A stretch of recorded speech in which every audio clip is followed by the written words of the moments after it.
Last year ఆగస్టులో వచ్చానా నేను? 16 నెలలు పట్టింది మళ్ళా రావడానికి అనంతపురంకు.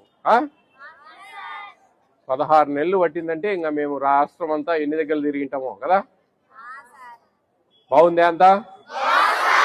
మీరు వేరే స్కూల్కి పోతారు కదా ఇక్కడి నుంచి, మిడ్ డే మీల్స్ అక్కడే కదా తినేది, అక్షయ పాత్ర మీల్సే కదా అక్కడ. బాగుంటుందా? పర్లేదా? మారిందా? మారలేదా? అది మారదు, మనం ఏం చేయలేము దానికి. మధ్యాహ్నం ఎట్లా ఒకటి తినండి, ఏం చేద్దాం, తప్పదు కదా.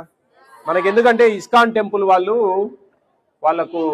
వాళ్ళది ఏంటంటే మనం వాళ్ళని మార్చలేం. అది ప్రభుత్వము జీవో ఇచ్చేసింది వాళ్ళకు. మేము చాలా ప్రయత్నం చేశాం, చాలా గట్టిగా చెప్పాం కూడా.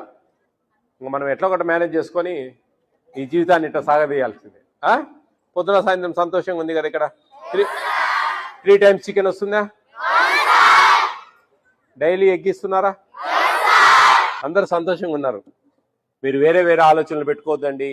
ఇంట్లో మా అమ్మ ఏం చేస్తా ఉందో, మా నాయన ఏం చేస్తా ఉన్నాడో, మా అమ్మ పనికి పోయిందా లేదా, మా నాయన పనికి పోయిందా లేదా, ఈరోజు అవి ఇవి, మా తమ్ముడు, మా చెల్లెలు, మా అక్క, మా అన్న, ఇవన్నీ వదిలేయండి. మీరు చదువుకోవడానికి వచ్చారు, మంచిగా చదువుకోండి, ఇష్టంగా చదవండి, కసిగా చదవండి, మంచి మార్కులతో ఉత్తీర్ణులు కావాలి, మంచి భవిష్యత్తు ఉండాలి మీ అందరికీ.